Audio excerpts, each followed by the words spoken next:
दिनांक 11 जुलाई को डायल 112 को सूचना मिली कि अनुपमा चौक स्थित एक घर में एक परिवार निवासरत था, जिसमें संदिग्ध स्थिति में उनकी लाश पड़ी हुई है। और अड़ोस पड़ोस के लोगों ने जब घर में घुसने का प्रयास किया तो पता चला कि दरवाज़ा अंदर से बंद था। टेरेस होते हुए अंदर घुसे थे। तुरंत मौके पर 112 की टीम पहुंची तो वहां देखा 3 सदस्य परिवार के, उसमें से 2 सदस्य की हत्या हो गई थी। तीसरा सदस्य भी अनकॉन्शियस स्टेट में उस समय दिख रहा था। उसके हाथ और पैर बंधे हुए थे। तत्काल जो तीसरा सदस्य नितेश गुप्ता है, उसका हाथ पैर खोल करके उसको बेहतर इलाज के लिए हॉस्पिटल भेजा गया।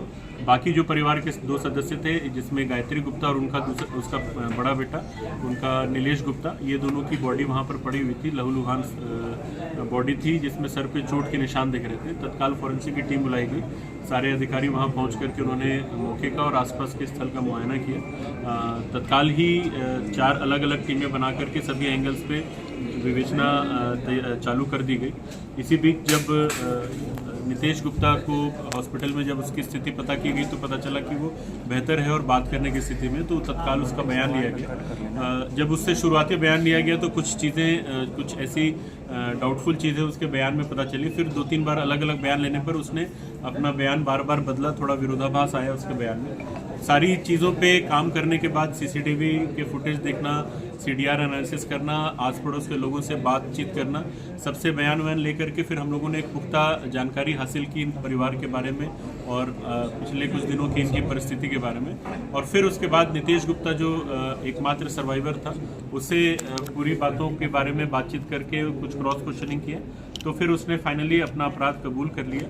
उसने बताया कि उसके भाई के साथ उसके संबंध काफ़ी दिनों से ठीक नहीं चल रहे थे, लगातार लड़ाई झगड़े होते रहते थे। और कल मतलब घटना की दिनांक की रात को जब वो लोग साथ में सो रहे थे तो भी किसी बात पर इनकी बहस हुई और आपस में झड़प हुई।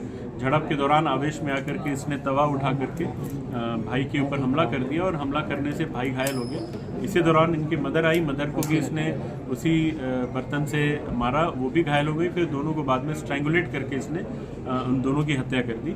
और अपने आप को बचाने के लिए फिर इस पूरे घटना को डकैती का रूप देने के लिए इसने अलमारी में तोड़ फोड़ करके सामान बिखरा दिया और अपने आप को अपने पैर और हाथ बांध करके घटनास्थल के पास में लेट गया।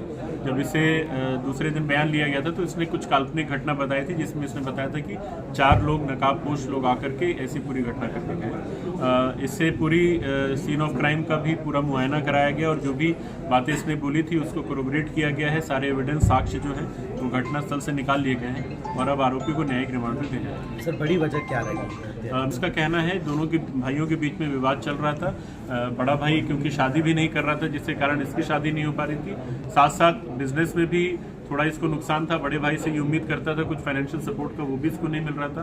प्रॉपर्टी भी ये चाहता था कि प्रॉपर्टी बिक जाए, बड़ा भाई नहीं चाहता था, जिस वजह से इसको फाइनेंशियल जो गेन हो सकता था प्रॉपर्टी का वो भी नहीं हो रहा था। तो इन सब चीज़ों को लेकर इसके मन में कुंठा थी और इस वजह से इनके बीच में हमेशा विवाद होता रहता था।